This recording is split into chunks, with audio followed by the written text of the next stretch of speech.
Thank you everyone for joining us this afternoon. Our session topic for today is researching federal contracting opportunities.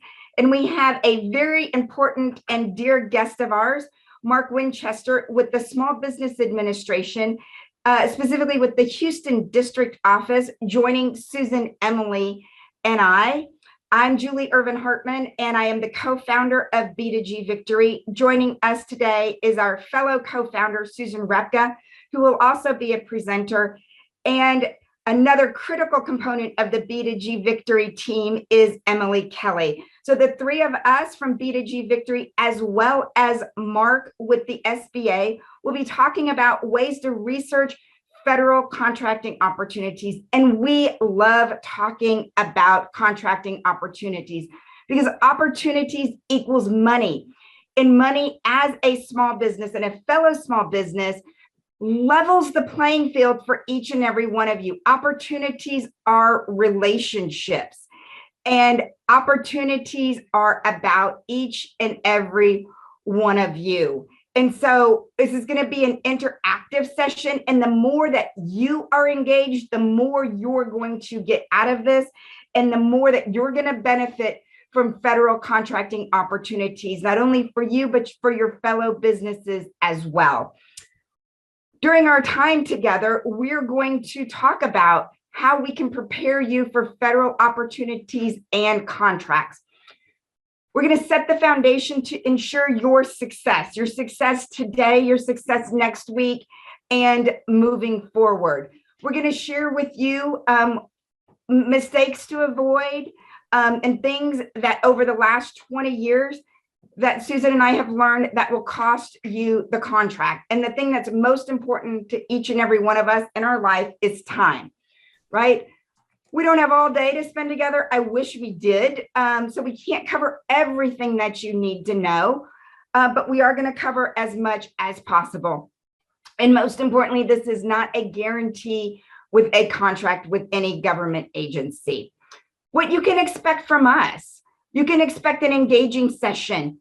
Emily, Susan, Mark, and I are going to give you tools for immediate implementation. That's stuff that you can do today or even on Monday, whenever your schedule permits and allows. As we have prepared this session for you, we've made sure to allow for time for questions. We're going to have some polls in here. And when you leave our session today, you're going to leave with your victory plan for success.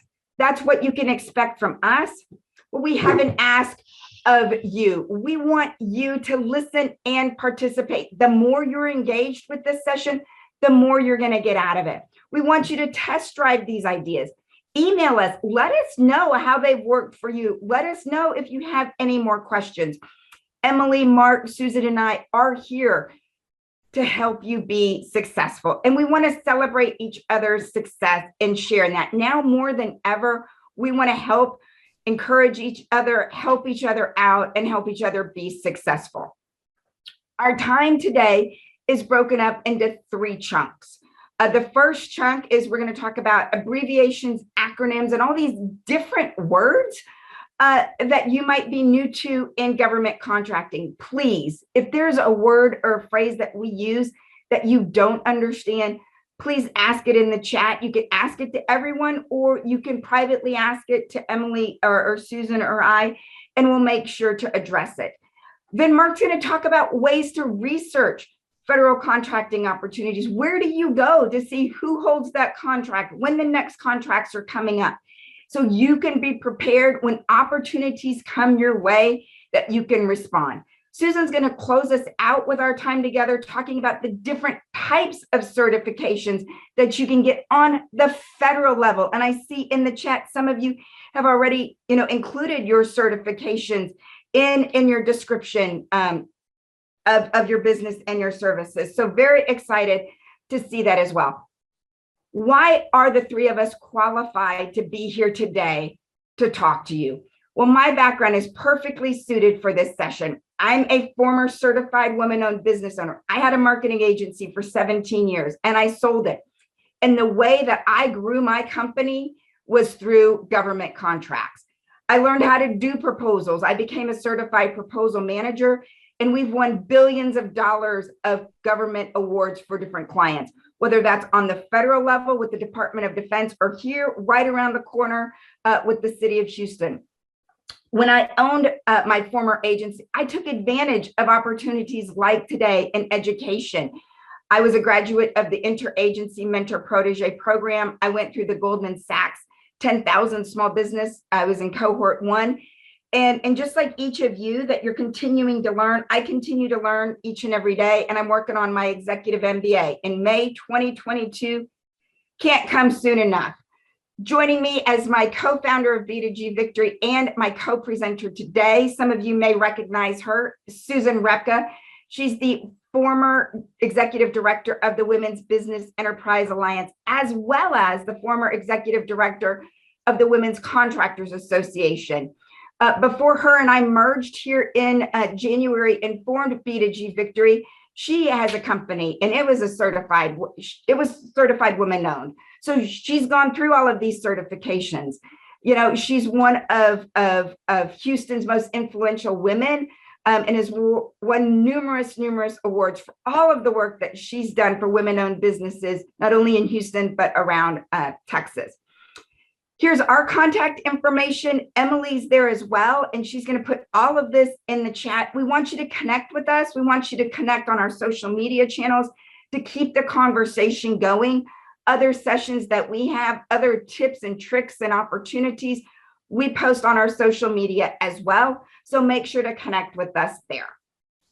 Our special guest today is Mark Winchester. And we are just so touched and honored and excited to do a session with Mark and the SBA. And Mark's been with the U.S. Small Business Administration for 12 years.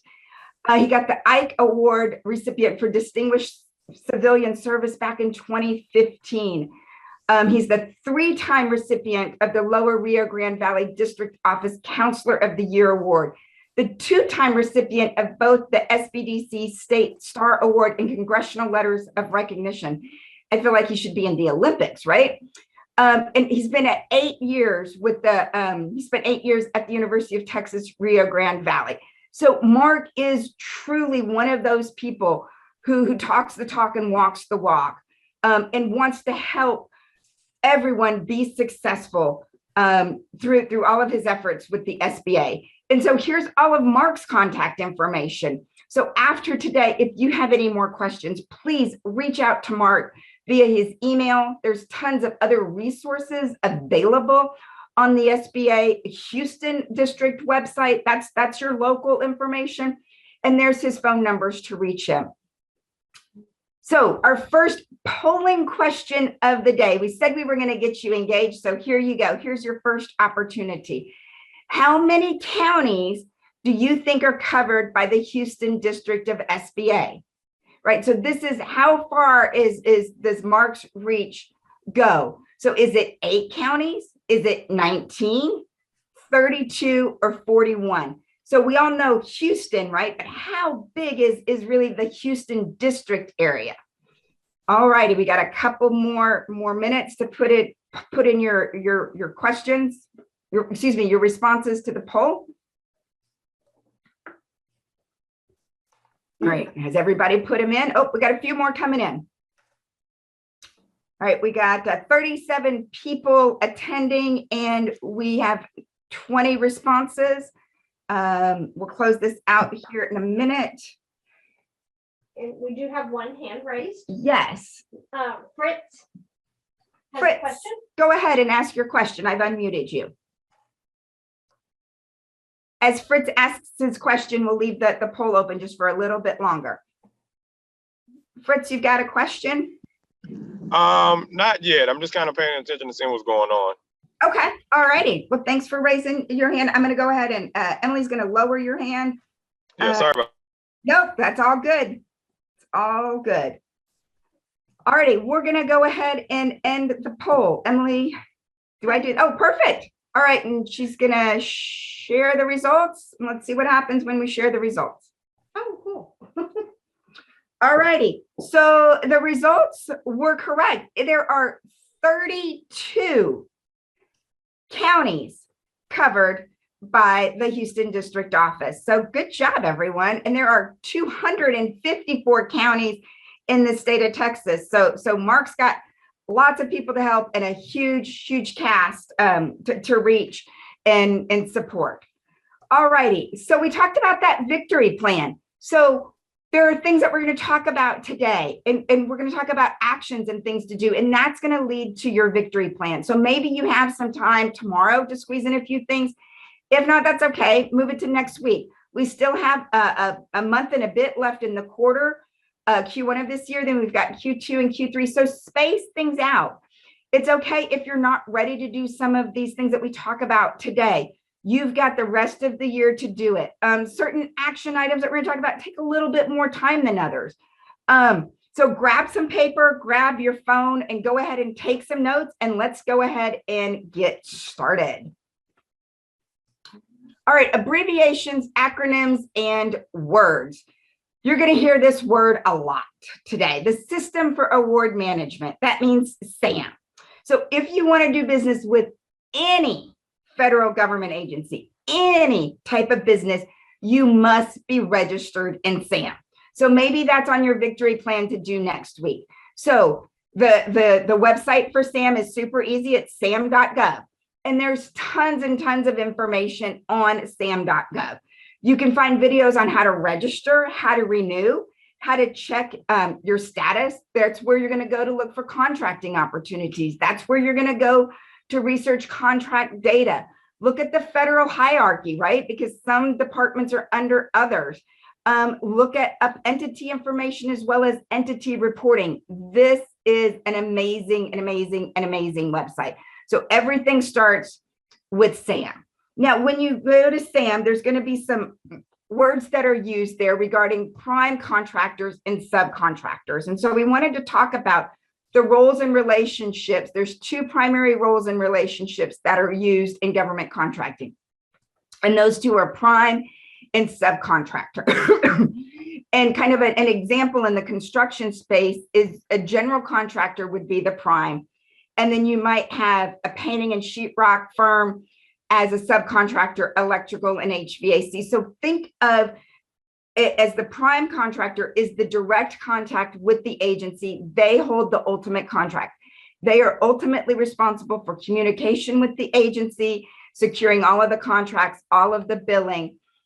And typically they're the project manager. Then depending on the scopes of work, the roles and responsibilities, you're going to have subcontractors do different types of work.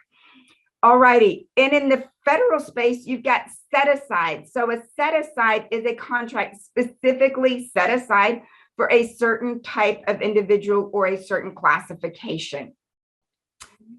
A new word is a capability statement, right? Capability statements are a document that summarizes your company's backgrounds, your certifications, your experience, your past performance, your DUNS number, your cage codes. We're going to talk about those too. This is your company's one-page resume. This is what you're going to use in this space. Don't worry about buying a fancy brochure, and definitely don't tell people to go to your website.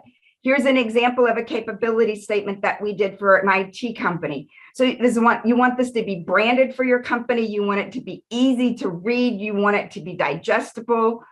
And if you want us to help you with the capability statement, we're offering a 50% off coupon.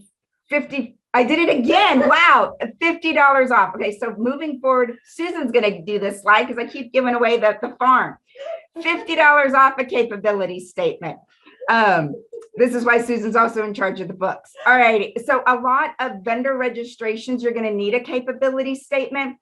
Also, when you want to have those conversations with the buyers that are listed on SAM, they're going to ask you for your capability statement. So email Emily at hello@b2gvictory.com and schedule a time to go ahead and start on your capability statement. If you don't have one, or if you'd like us to review one and give you our thoughts and feedbacks, we'll be more than happy to do that.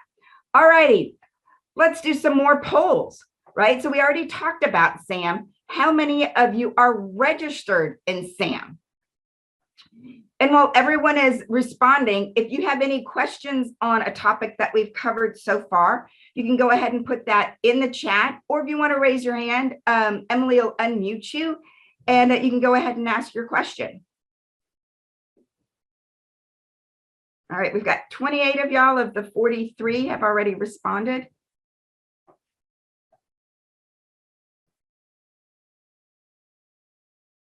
And Gregory Markham has questions. Yes, Gregory. I'm going to go ahead and Emily, can you go ahead and unmute Gregory? She did. Oh, she did. Awesome. Perfect. Faster than you. She is faster than me. All right, thank you. Is there a size limitation on the submission of the logo for the capability statement?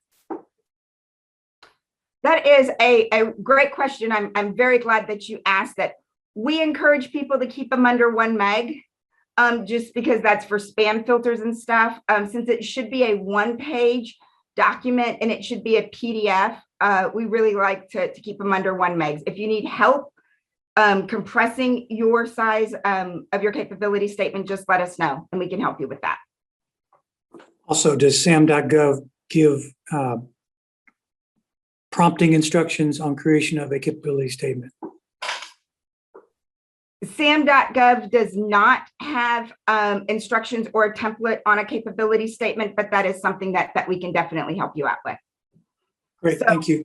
I'm going to reiterate Gregory's 2 questions. The first question was file size limitations on your capability statements.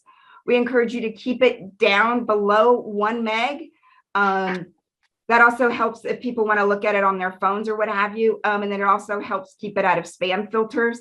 His next question was regarding where do we go for ideas or templates or pointers on a capability statement.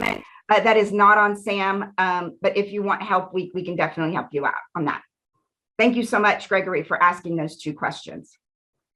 We're going to close our poll, and it looks like it's almost split, pretty close to 50-50, right? So 47% of y'all are registered in SAM and 53% of you are not. So, well, those of you that are, congratulations, way to go. You're already on your way. I encourage you to go and edit your SAM registration if you're already registered. If you're not, well, guess what? That can go on your victory plan for next week.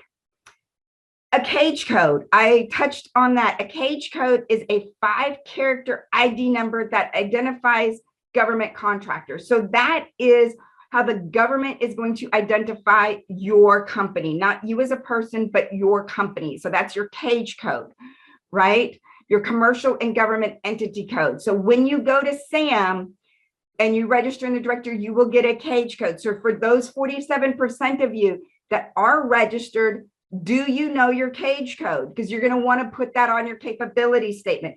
If you respond to any government RFPs, they're going to ask you for it. So that's kind of right up there with your social security number and your TIN is your cage code. You're going to want to know that number. And that's a 5-digit number.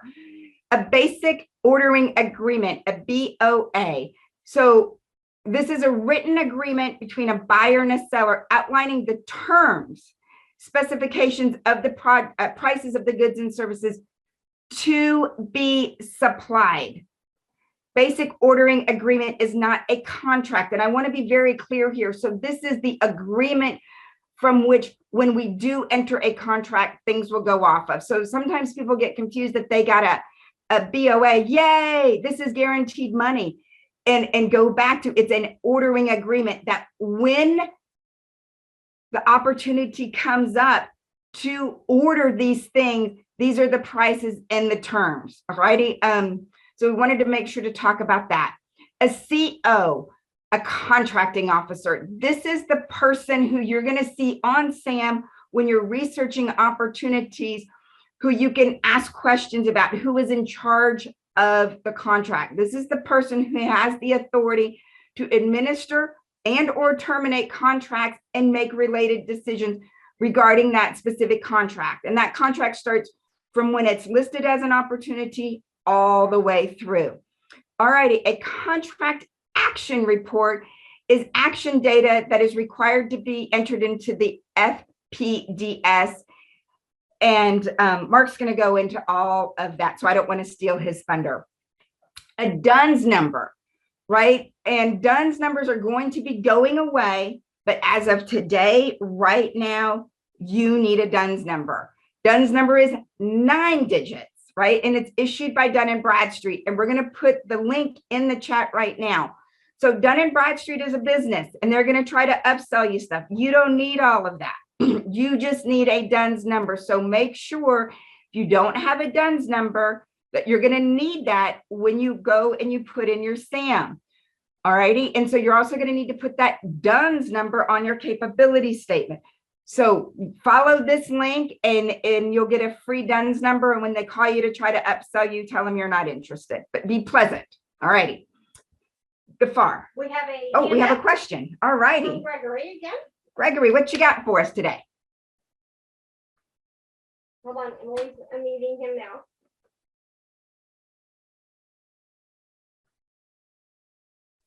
Sorry, I do not have a question. Oh, okay. Hand's still up. Okay. It's all good.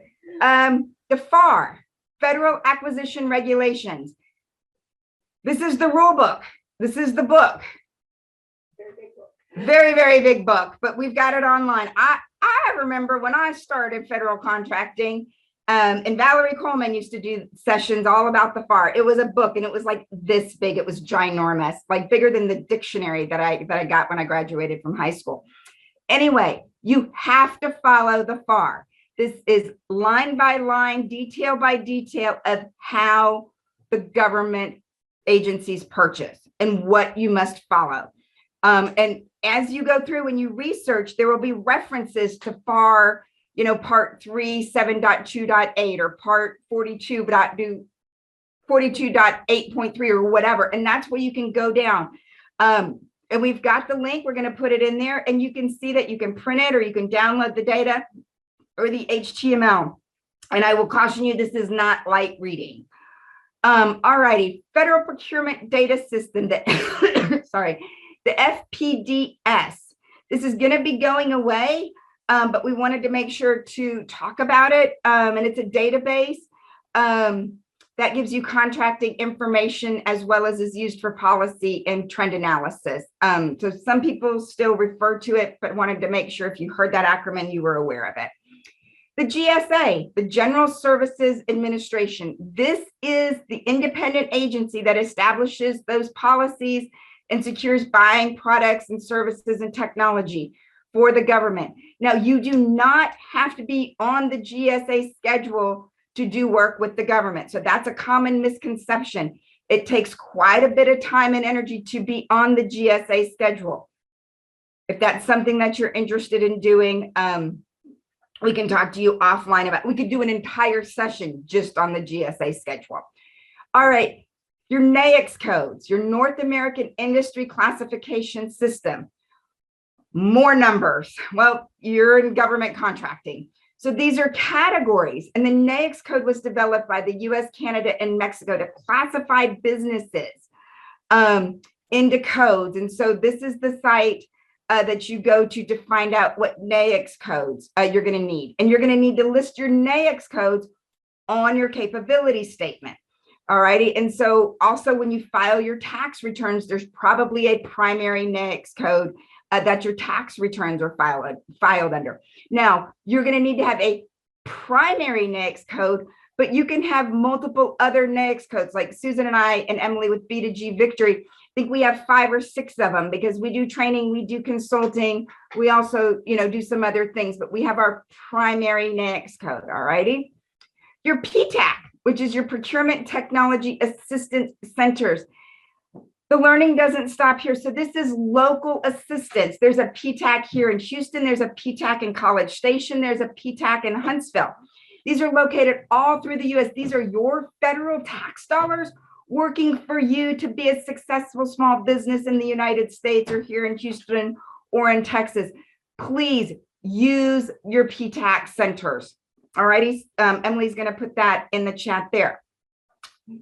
Now, your PCRs are your procurement center representatives. Now, these are the actual people who help you out. And so you'll schedule appointments and sessions with them. So find out who those are as well. More codes. Whew. Product service codes.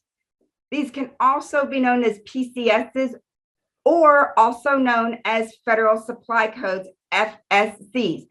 Now, these are 4 digits, and Mark's going to go into some detail about those during his section of the session. This is just some additional details about products, services, and research and development purchased by the federal government. And there's the link to it. It was just updated in October of 2021. So you can download the manual either as a document or a PDF or an Excel file. So you'll be able to know what you do. You'll have your NAICS code and you'll have your PSC codes as well. All righty.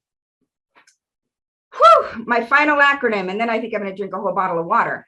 Your taxpayer identification number. This is your TIN. You may also know this as your EIN, right? So that's your employer identification number. All righty. So when you register in SAM, you have to have a taxpayer ID number. It can also be your social security number if you're a sole proprietor. I highly encourage you not to do that though. It will accept it. If you don't have a TIN, you can go to irs.gov and go ahead and apply for one. That was a lot of words. That was a lot of acronyms and an awful lot of letters.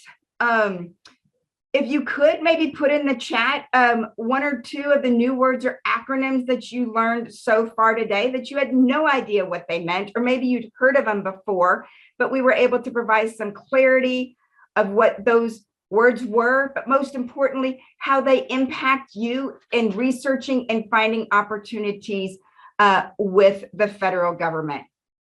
So make sure to add anything from this first section of our session to your victory plan. Don't feel overwhelmed that you have to do everything next week. Maybe move some things to Q2 or Q3. Maybe there are some quick wins that somebody can help you with next week. As we move into the next section of our time together, we have another poll.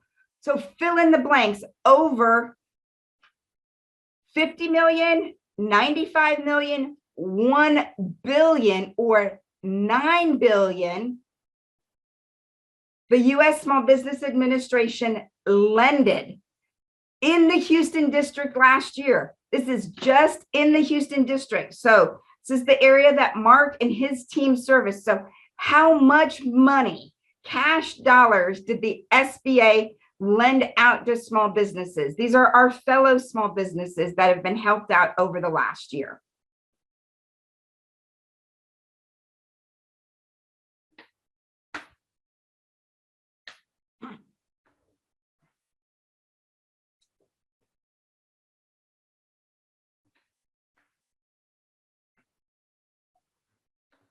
All righty, Emily, go ahead and close us out on this poll and we'll keep things moving.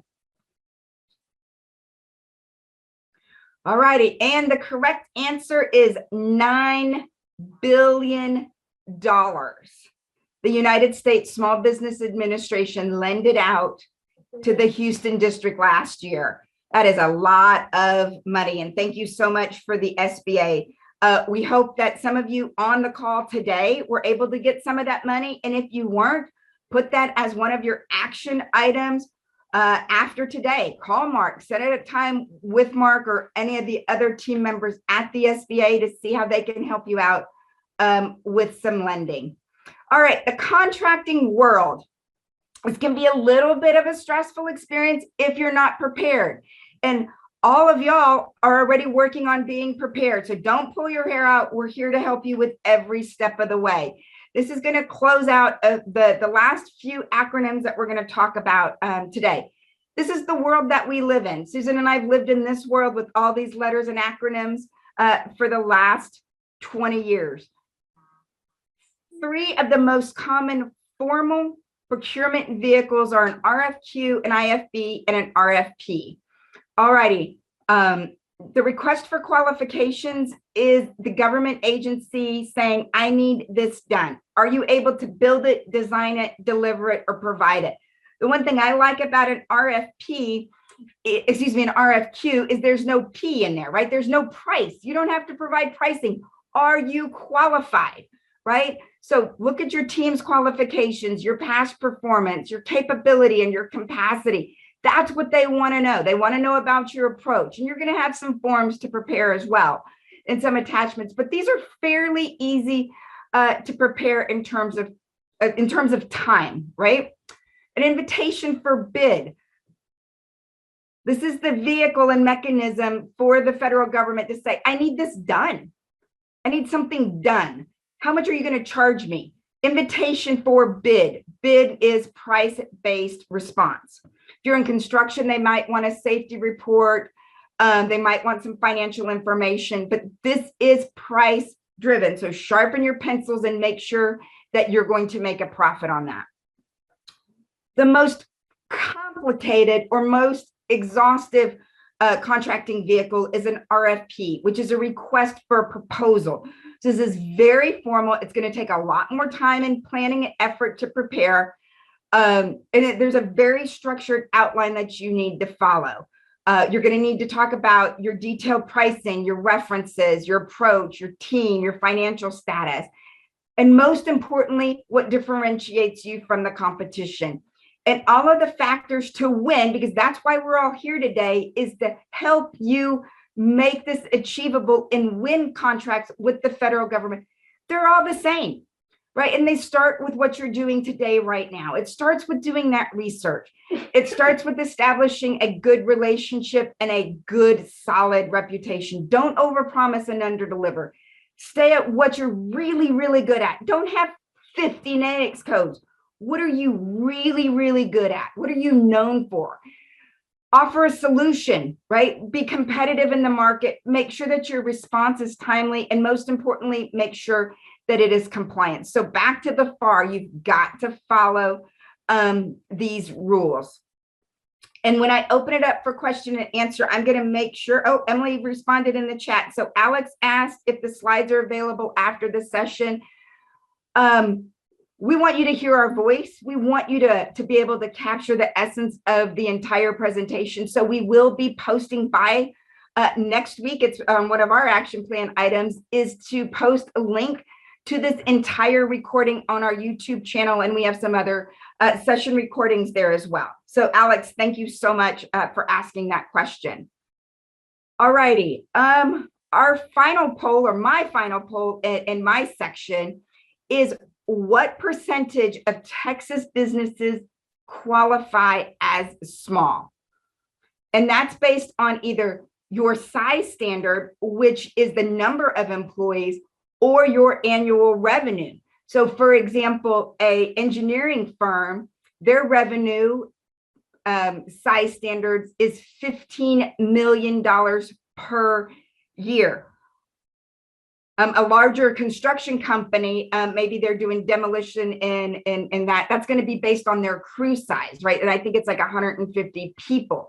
So depending on your NAICS code, depends on what your size standard is. If you have any questions about that, Mark, Susan, Emily, and I can help you find that information out and let you know. So I think that would be a pretty good problem to have if our business grew so big that we no longer qualified as a small business. How many of you, just do a hand raise, would like to have that problem as well, right? My revenue is over 15 million. That'd be a good problem to have, right? Those are things that would definitely keep me up at night. All righty, yeah, I see lots of hands, exactly. Got a few more seconds on the trivia poll. Thanks everyone for being so engaging. We really, really appreciate it. It makes the time go by faster.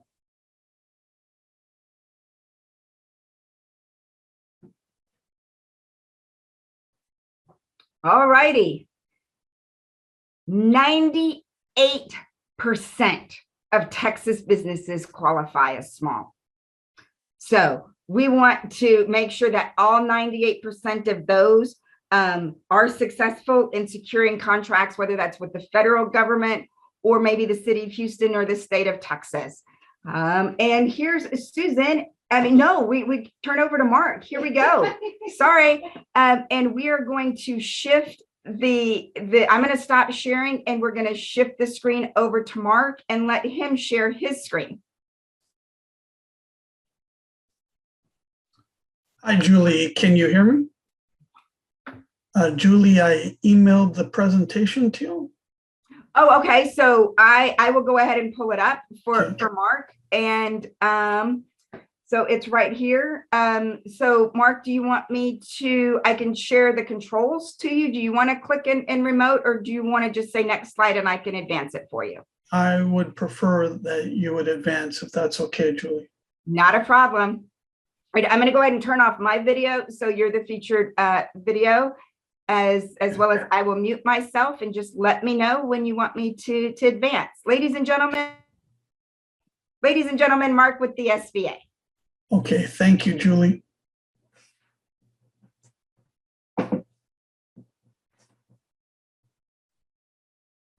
Just waiting for the presentation to come up.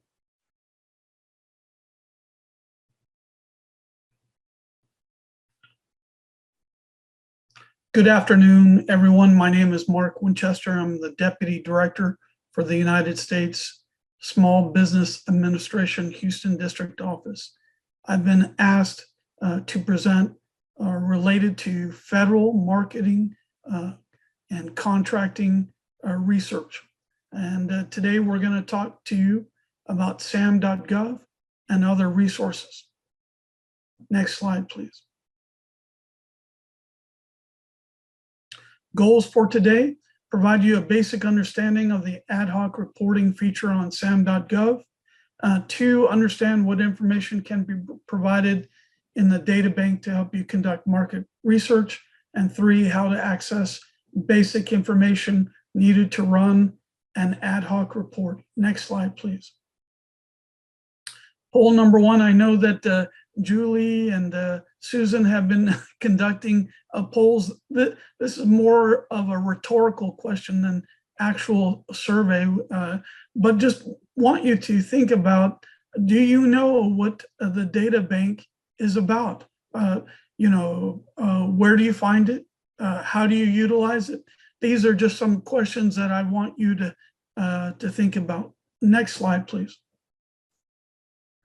Likewise, do you use the data bank to run reports? It's critical that if you're considering doing business with the federal government, that you know how to utilize the data bank at sam.gov. Next slide, please. These are the steps in developing leads in the federal market. 1, which federal agencies are purchasing my product? I hear this all the time. Individuals will come up to me and they'll say, Mark, what certifications and set-asides does SBA have? And I do review them, the 8A, Hub Zone, women-owned small business, and then also the other side, set-asides, including service-disabled, veteran-owned small business. And they ask, Mark, which one should I pursue? And my response is, just like in the private sector, where you conduct market research, you need to conduct market research in the public sector. And the reason why is you don't want to pursue a certification for the sake of the certification. You need to conduct market research and see whether there are contract opportunities at the federal, state, local, or corporate. Now, let's say, for example, you do your market research and you find out that there are opportunities at the state level. Well, if there are opportunities for you at the state level, that would mean you wouldn't necessarily need to get certified as an 8A, Hub Zone, or women-owned small business. So I can't emphasize enough, don't pursue the certifications first, pursue the market research, find out which area of contracting provides the most opportunity for you. And then based on the area of contracting that has the most opportunity, then pursue those certifications that are applicable to you. And that's why it's so critical, so important that you first identify which agencies are interested in your product or services. Number two, how much are they buying? Have they awarded any set-asides?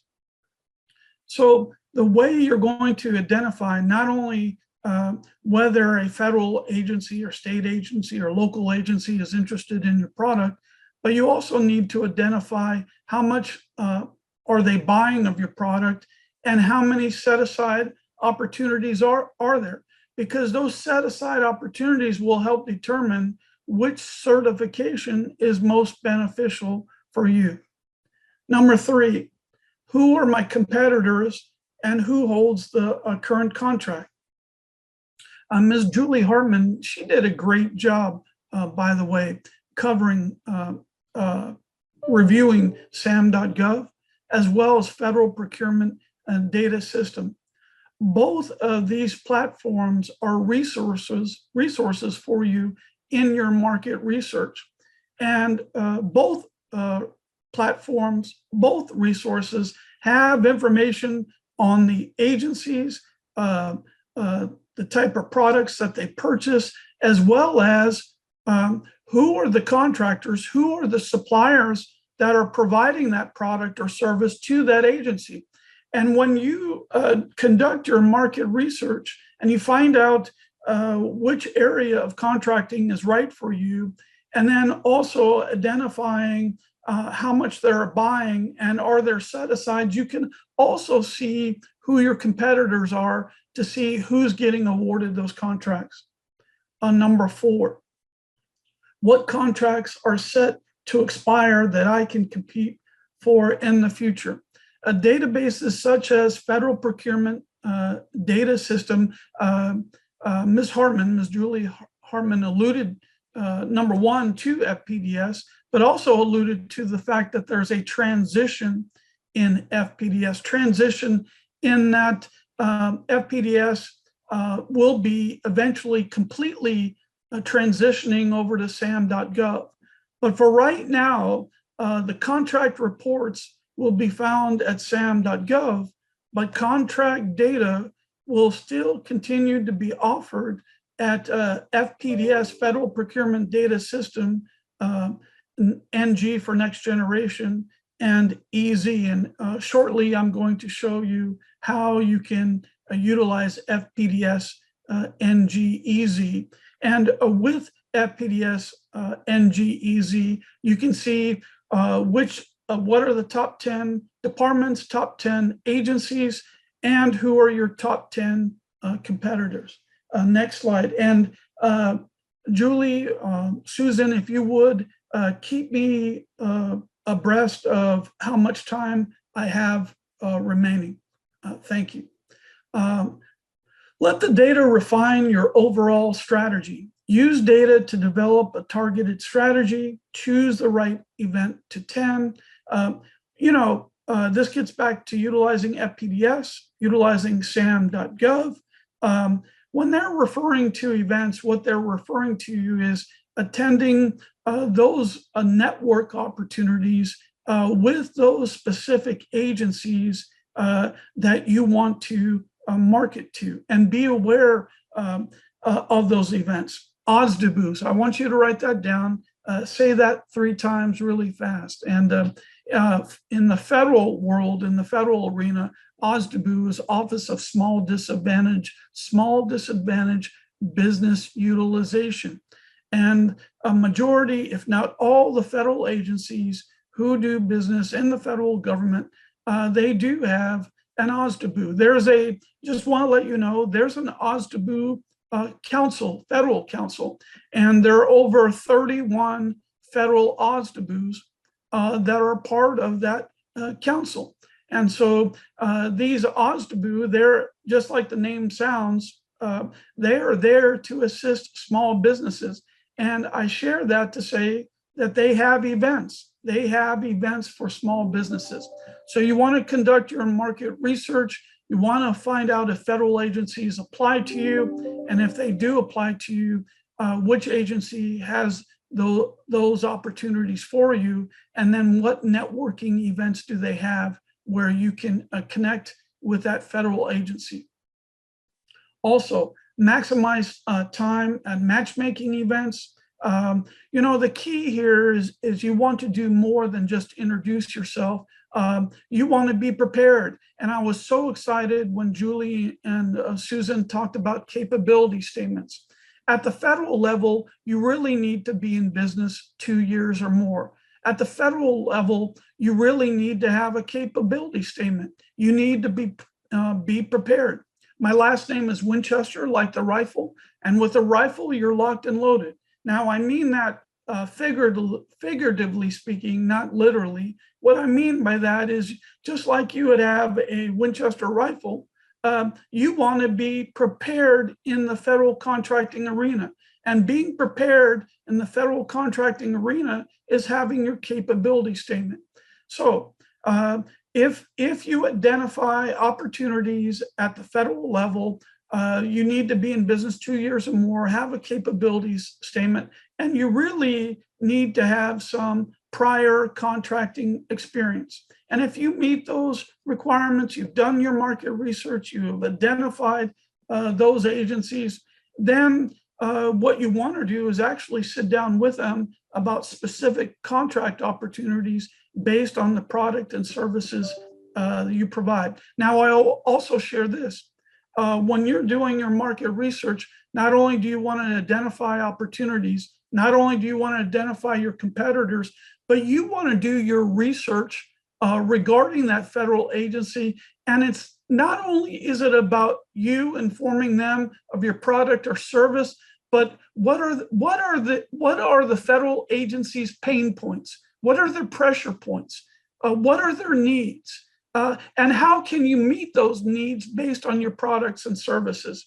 That's how you want to maximize your time at these matchmaking events. And speaking of matchmaking events, want to let you know that we have a business matchmaker event coming up Friday, March 4th.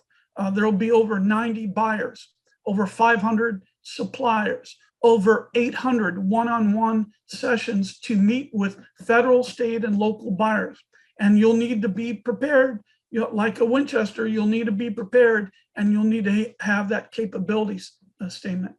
And by having that strategy, doing your market research, having your capabilities statement, researching that entity that you want to be with, you'll be more efficient. Now, one of those other items in refining your strategy and your market research is identifying forecast or identifying that federal agency's forecast for the upcoming year. That forecast will provide insight to you where the opportunities are going to be in the upcoming year. Next slide, please.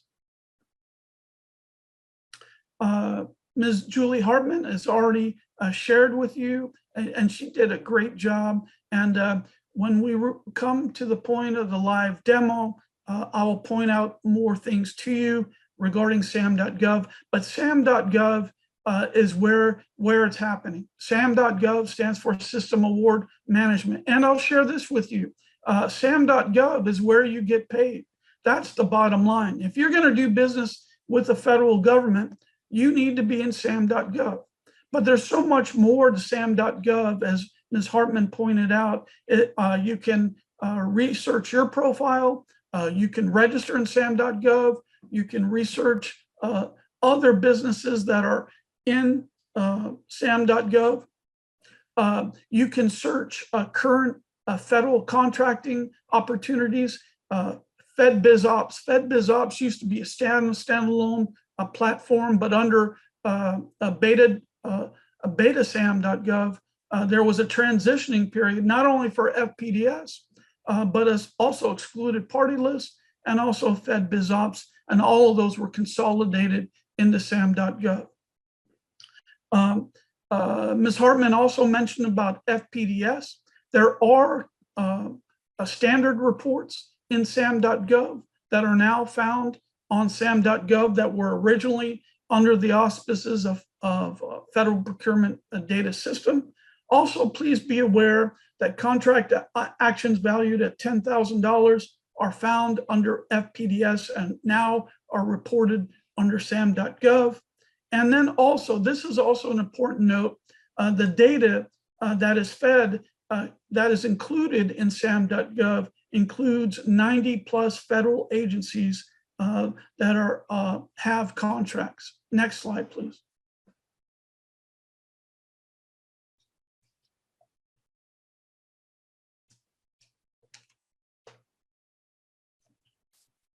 Thank you, Julie. So this is great, and I'm going to point this out in FPDS. There's a contract action report. In the contract action report, these are for archived. This is critical, and this is an important point. For FedBizOps, those are current contracts. For Federal Procurement Data System, these are archived contracts. These are previous contracts. These are not existing contracts. And these archive contracts under the contract action report will include date signed, effective date, completion date, contracting agency, contracting office identification, funding agency, funding office, contracting office.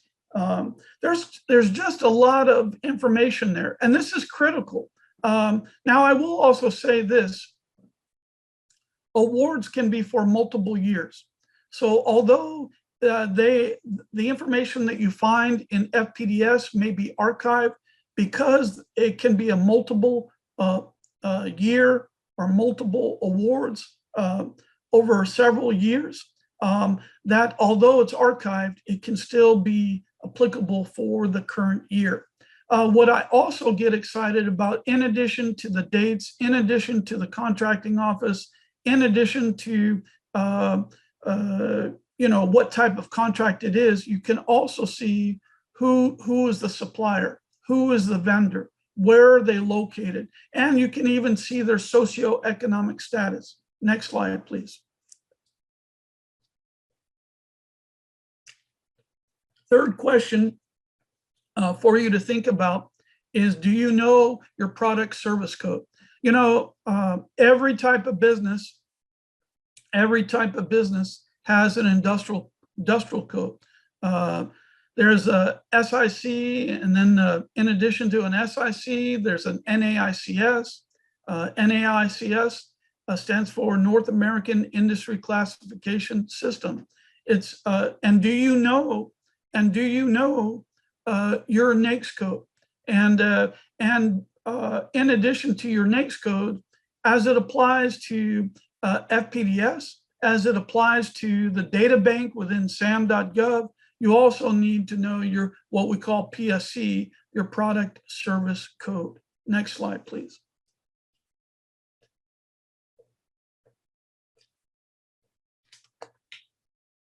What is needed to use FPDS? You're going to need your product service code. And I mentioned just a moment ago your NAICS code. It's an industry classification. NAICS is a broad classification. NAICS is what you do. A NAICS code is technically it's 6 digits, but you can search a NAICS code with a minimum of 3 digits.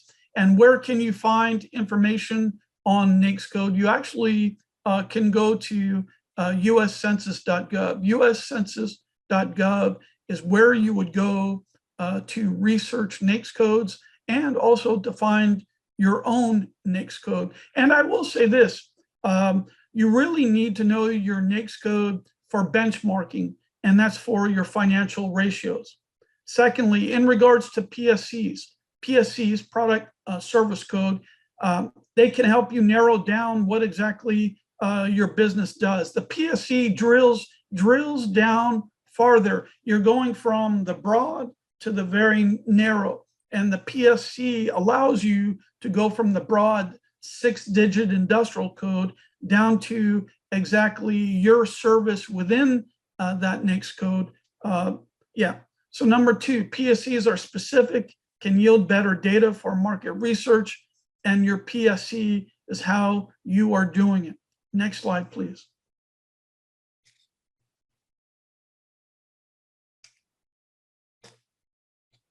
You have here an example of a NAICS code, and you can see the NAICS code. it's 6 digits. But guess what?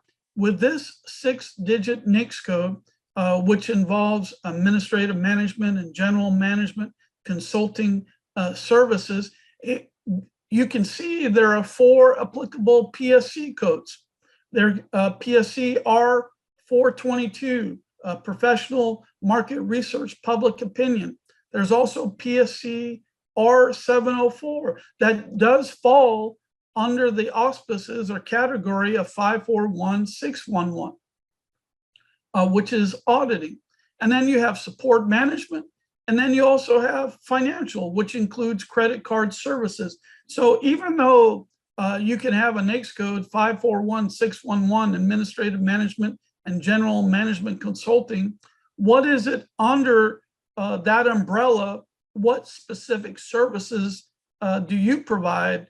And the PSC helps narrow down that product or service. And you need to know your PSC in order to properly search FPDS and also the databank. Now, I will say this, you can, it's sort of an oxymoron, but or counterintuitive, you can still, the FPDS, Federal Procurement Data System, NG, Next Generation, Easy, you can still search with your NAICS code, but if you want to get even more specific, it's better that you do your search with the PSC. Next slide, please. As you can see here, the majority of services within the NAICS code 541611, 80% of that comes from R702 PSC support management, and only 20% of the services relate to auditing, market and research, and financial, including credit card services. And so if you spent your time just looking at 541611 and you spent your time at auditing or professional marketing, when in reality you provide data collection, you would miss that if you were just searching 541611. Next slide, please. You know, take notes on this. You know, take a screenshot of this. Use your iPhone. Take a photo of this. Now, I know that you know, I will make these slides available, and I'm sure Ms. Repka and Ms. Hartman, Julie and Susan will make this available to you as well. But you want to make a conscious effort. The way you learn is you hear it, you read it, and you write it down. And so I hope you're taking notes here. This is the lead generation and business development process. And guess what's at the top of the list? Conduct market research. And you know, that includes those platforms, including FPDS and SAM.gov. Identifying target agencies. How do you do that? By identifying your PSC codes and identifying which agencies utilize your PSC code and NAICS code. Developing a strategic plan. You know, what is your strategic plan? What are your goals and objectives? Where do you want to be 6 months from now, 12 months from now, as it relates to the growth of your business? What are the product services that you're currently offering? And are there opportunities for you to sell to the federal government? And if there are opportunities to sell at the federal government, you need to develop a marketing strategy related to that. What is your mission and vision? What is your competitive advantage?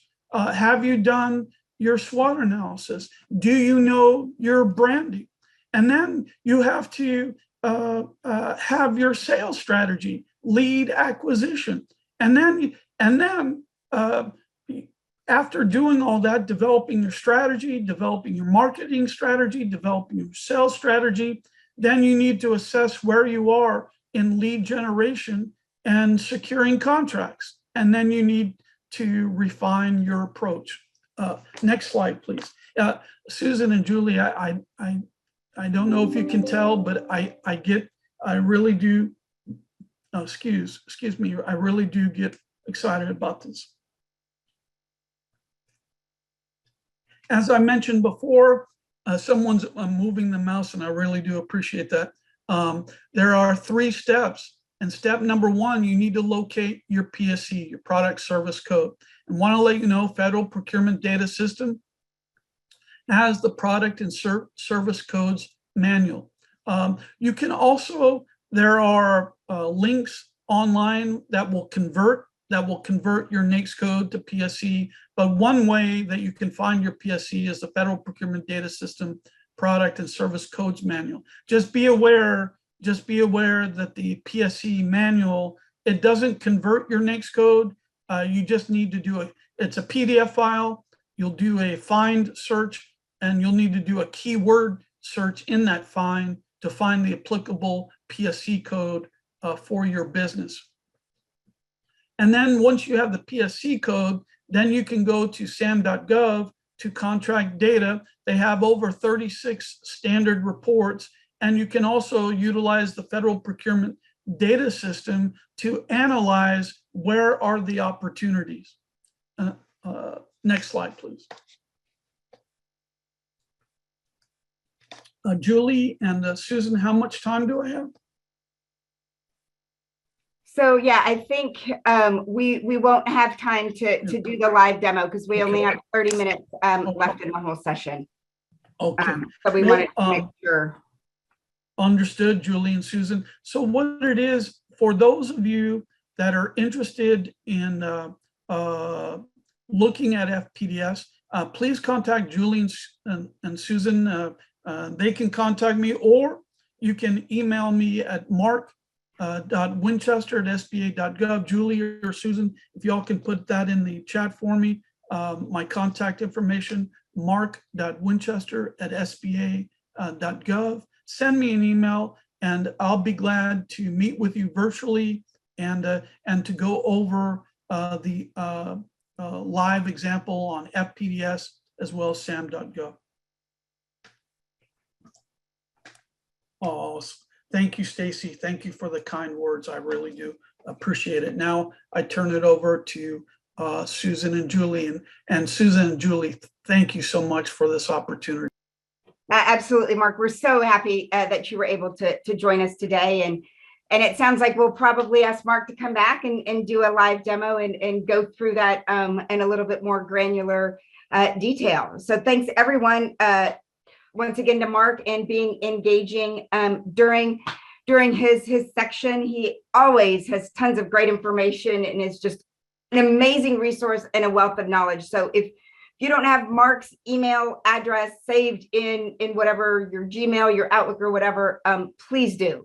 Please do. And now Susan's going to talk about the different types of certifications that are available on the federal level. And she's grabbing her water as well. Hello.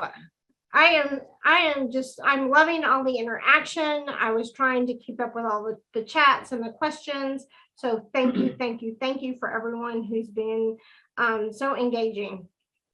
So now Mark went through, Julie went through the acronyms.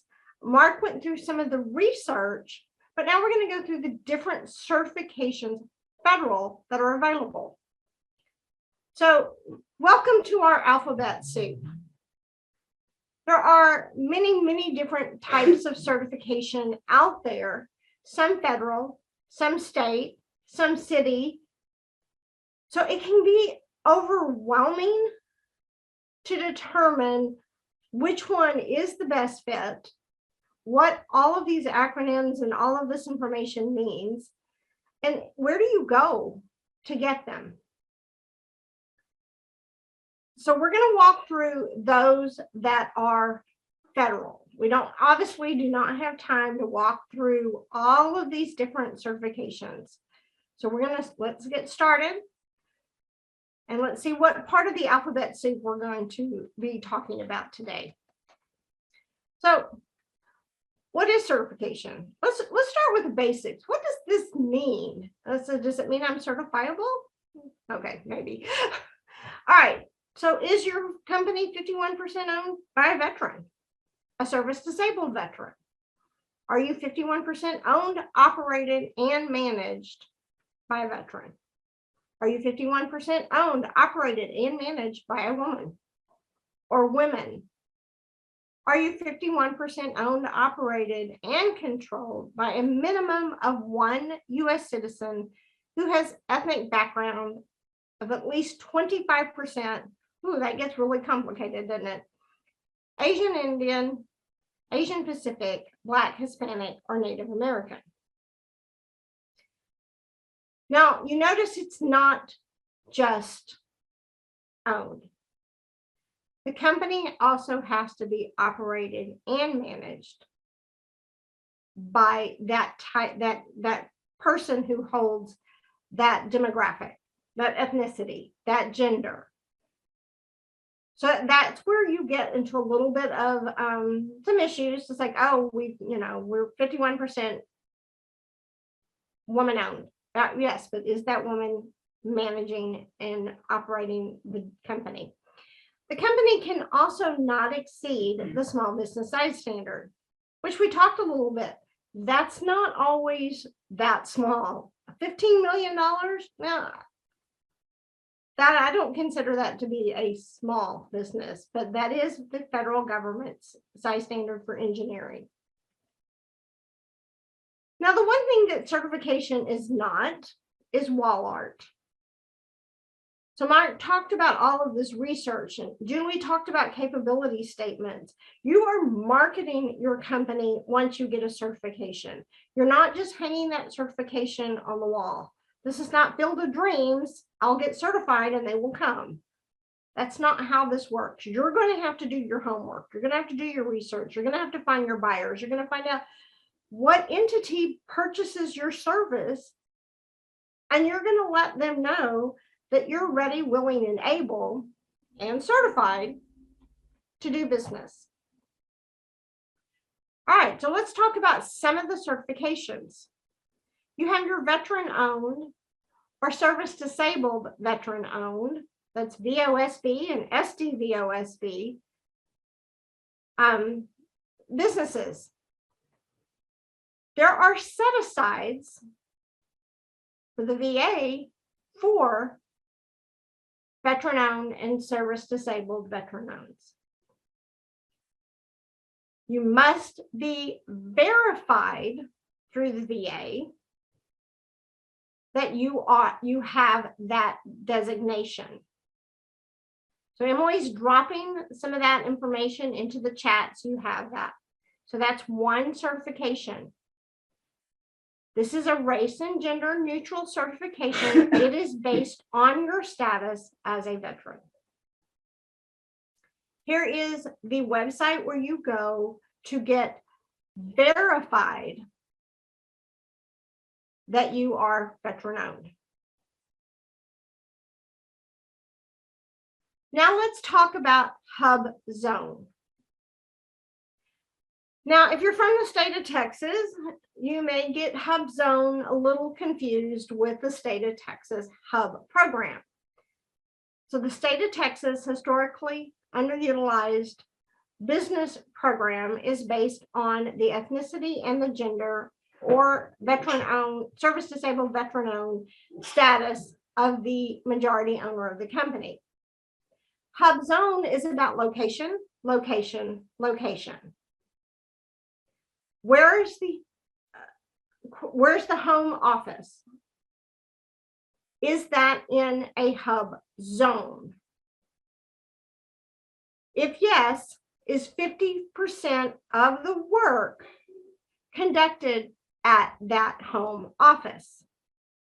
If yes, I think it's 30% of the employees, do they live in a hub zone? And that hub zone does not have to be the same hub zone as the office. It just has to be in a hub zone. Now, the government has a really cool website where you can actually go in and you can look at the hub zones across the United States. So all of this information is out there. So that's the map of the US. you can go in and you can look at just the hub zones in the city of Houston. So I just put Houston, Texas, and I pulled up, that is hub zones in Houston. Now I went a little bit further and I actually typed in a client's address. This is the 77021 zip code. The hub zones in the 77021. So you can narrow it down by the actual address of your office to see if you are located in a hub zone. There are set-asides for companies that are in a hub zone. So look it up. You have nothing to lose here. Start with your office and just go down the line. Now you have your women-owned small business or your economically disadvantaged women-owned small business. So those are limited to a certain set of NAICS codes.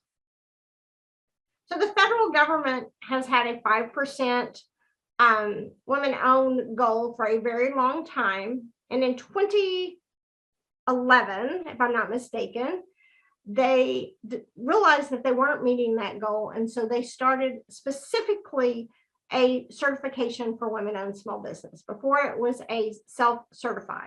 Well, now this certification, and again, there are set-asides for WOSB and EDWOSB. So their goal is to meet 5%. If I'm not mistaken, last year they exceeded the 5%. So we're pretty excited about that. When you think of the federal budget, you know, the number 5% doesn't seem to be a very big number, but think of how much the federal government spends, and yes, it is. So again, woman-owned, operated, and controlled.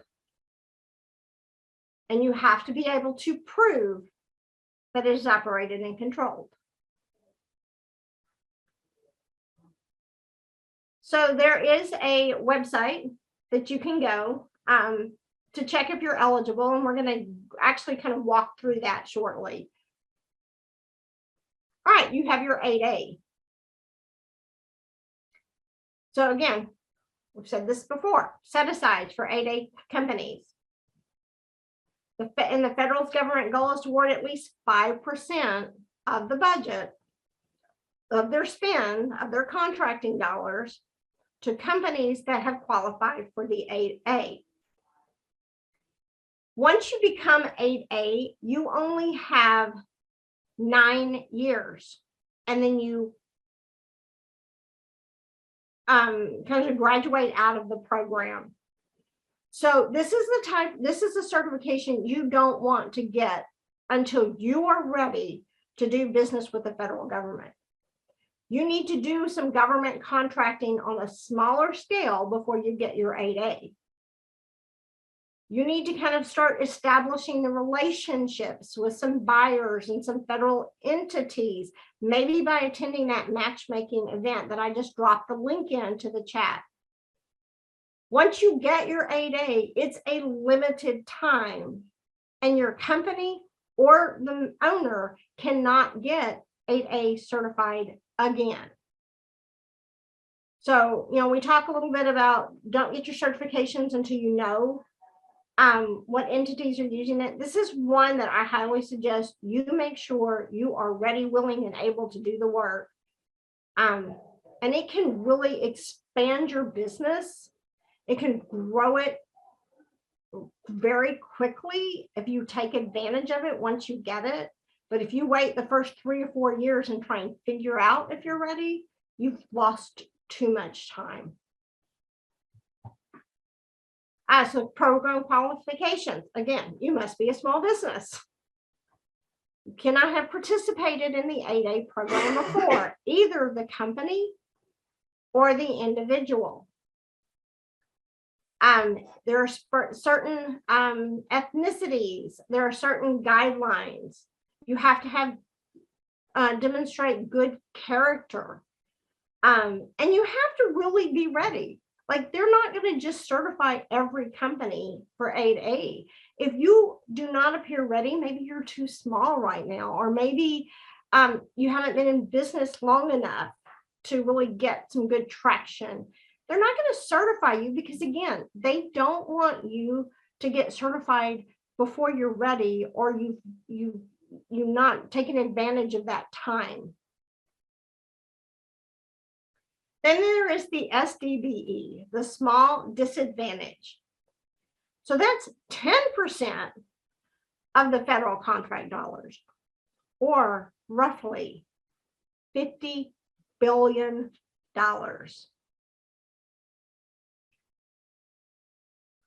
So again, 51% owned, controlled by a disadvantaged person. You must show that you are socially disadvantaged. And of course, you meet the SBA size standards. Now, the interesting thing about certification, and whether that's a federal certification, whether that's a state, whether that's city, that's metro, is 60% of the information is going to be used in one certification, and then the next certification, and the next certification. You're going to have, all of your legal documents sort of all lined up and have them ready. You need to read those legal documents before you submit them, because you might find some things in there that you were not aware of. That is the number one reason companies get denied, is because there's something in their legal documents. You need to have all sort of organized tax returns, financial statements. You're going to, some certifications are going to ask for resumes. You are going to have to show that you are a U.S. citizen. You're going to have to show that some certifications require your driver's license, birth certificate. You have to show your gender. All of this information. So there's different types of documents, but you're going to be amazed at how much you're going to reuse throughout that. So get it all organized before you start your certification. So who uses the certification? Like why are we doing this? Well, the federal government, they have set-asides, they have goals, they have contracts. They're looking to do business with small businesses. State agencies have certification that they accept. They are looking to do business with small businesses. County, Harris County has a MWBE program. Cities, the city of Houston, the city of Austin, the city of San Antonio, the city of Dallas. These large cities have certification that they accept or they do certify, and this opportunity to do business. School districts, Houston Independent School District, Fort Bend Independent School District, as well as University of Houston, Houston Community College. They want certified companies. There are Fortune 500 companies that have supplier diversity programs. They are looking to do business with women-owned and minority-owned businesses. Some of those Fortune 500 companies have federal contracts. Therefore, they are looking for federally certified companies that they can subcontract so that they are meeting their goals for small and women-owned and veteran-owned and hub-zoned businesses. And of course, you have prime contractors. Large construction companies such as Manhattan, large marketing companies that have big contracts with either a state or a federal entity. They're required to subcontract out. Just about any city of Houston contract has goals for MWBEs. and DBEs and SBEs and all of the different acronyms. So Mark was talking about the research, and you have all of these tools on a federal level. There are also similar tools on a state level that you can go in and do some of the same research and determine what certifications best fit your company. Now, I'm a firm believer, and this is going to go against what Mark said. I'm a firm believer, and you need to get the certifications that you know you're eligible for, because you don't know when the next opportunity is going to hit or where it's going to come from. But also understand that certifications take time, and time is money. So one of the things you can do is pick 5 different government entities and look at those 5 and determine what certifications they use. And if they buy your services, and when the last time the contract was, enacted, and so when is it going to come due again, and then kind of narrow it down. All right, poll time. We went over some federal certifications. How many of these, or do you have any of these federal certifications?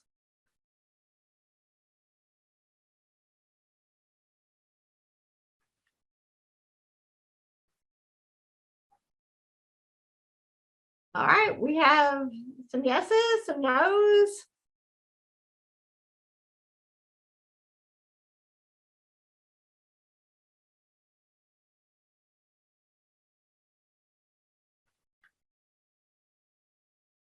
All right, well, there's people I have to take my glasses off to see. All right, the poll ended. 59% of the people that responded, which were 27 of the 43, do not have any federal certifications. Well, I'm going to show you a neat little trick shortly on how you can determine which certifications you are eligible for. I need help getting to the the website. Okay. No, I need the thing. To pull the yeah. eye. Okay, so you Sorry, close that my IT person. and go over there. All right. So now we are going, I'm going to need you to hang on, IT lady. We're going to actually walk through how you can determine whether your company is eligible for any of the certifications that we spoke about. And just give us a moment while we switch, or when she switches. Okay. All right. Where do you want to go? I'll drive for you. Am I eligible? Am I eligible? There All we go. right. So the cool thing is you're going to answer some questions as you go along. And it's going to let you know what certification. So are you the qualifying individual? Yes. Yes. Do you unconditionally own 51% of the company and it's directly owned? Yes. Yes. Is your company organized for profit? Absolutely. Yes, we are. Have you ever been disbarred from doing business with a federal entity? Nope. Nope. Oh, sorry. We need to Restart from here. Okay, yes. Do you affirm that neither is firm nor of its owners have ever been? Oh, sorry. So That was a yes. That is a yes. That is okay. a yes. So no, we have not been disbarred. That's like a double negative there. Okay. Is your business in the US? Yes. Yes. Okay. Is the firm considered small? Well, I looked up our next code and yes, we are. Thank you very much. We are a small business. 541611 is our next code. And then right back to what I was talking about with the FAR. So if you ever see anything that's like 13 CFR squiggly 121.201, that is the reference exactly to the CFR and stuff. So this is great. As you go through, if you have any questions, you can click on those links. But yes, we are small. Okay.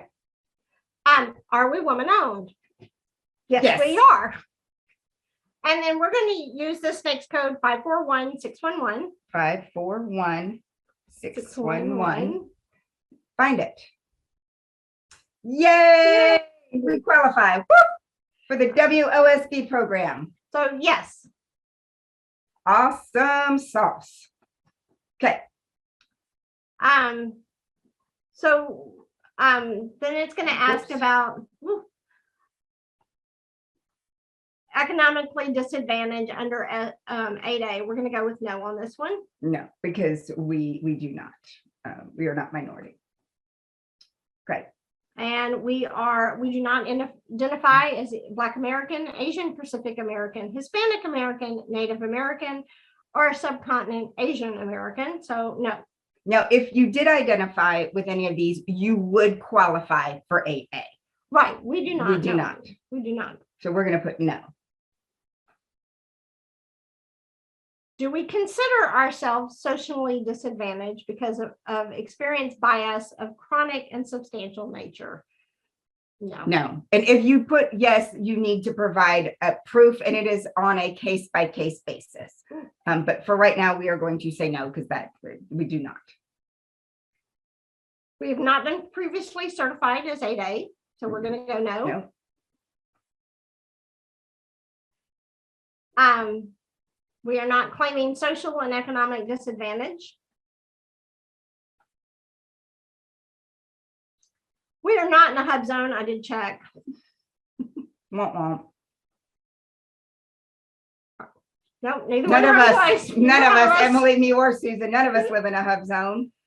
All righty, so yay, we got to the end, and these are the two things that we qualify for. So that is a very cool way to kind of walk through to see what certifications you're available for. Now, this doesn't mean that you're applying for the certifications right now. So you might want to know what certifications you qualify for. Then, as you're doing your research, you can look and say, oh, there are some WOSB set-asides. This is, and these set-asides are services that I can provide. So maybe that is a certification I want to go ahead and apply for now. All right, so we're going to back to our, all right. So do we have any questions? So Rosa asked what code was it for? So our specific code for B2G Victory was 541611, which is professional services. So and basically that was the one Mark used in his presentation as well. So I just figured we'd capture that. So that is one of the NAICS codes that we have. Again, you can have multiple NAICS codes and you need to determine which one is your primary NAICS code. And this is, you know, one of the things you can look at are these codes, which ones are eligible for this certification for the WOSB if you're woman owned. However, you need to do the majority of your business under your primary code. So you can't just pick a code and say, well, that's going to be my primary because it's eligible. You do have to do the majority of your business. So we're wrapping up today's session, and we want to make sure that we gave you value. We value your time and knew that you could have done a bunch of other things today, but you chose to spend your time with Mark, Susan, Emily, and I. And we're greatly, very grateful and appreciative. So if you want to, as we wrap up, type in 3 or 4 takeaways that are on your victory plan or things that you wrote down, or maybe something that you can take immediate action on. Go ahead and put that in the chat. Maybe that'll be an idea for somebody else. And here are some ideas if you're struggling, or maybe just want some other ideas. Research your codes, determine what certifications you're eligible for, apply for those relevant certifications. I know we've said this a couple times, myself, Susan, Mark, and then Emily even put it in the chat.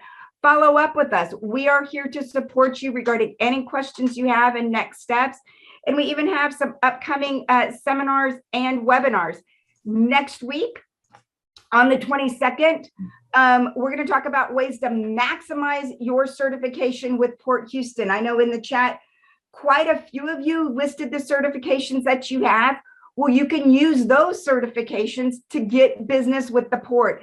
They are aggressively seeking certified small businesses to hit their 35% organizational goal for small businesses, and in addition to their 30% organization aspirational goal for women and minorities. So please, we hope you can join us. Emily's going to put in that registration. It's still open. Then Houston Community College, right? If you're here in Houston, HCC's all over. They have a 35% small business goal. Use those certifications to come to the expo on March the 8th, either in person or virtual, depending on your comfort level. And connect with us, connect with Mark. We want to make sure that as we find out more information and opportunities, we communicate that to you and we keep the conversation going. I'm going to let Mark close us out with any additional comments that he'd like to share. Hi, just want to say, you know what, it was an honor. Julie and Susan, man, they are tour de force. They just did a great job. I'm looking at the screen instead of the camera. Julie and Susan, y'all did a great job. Really did. Great presentation. It was an honor to be here. And, you know, I was keeping an eye on the attendance. The attendance stayed throughout. So kudos to the attendees. And if you want, you know, more information about my PowerPoint, or if you'd like for me to sit down with you, either virtually or in person, regarding FPDS and the data bank, just let me know.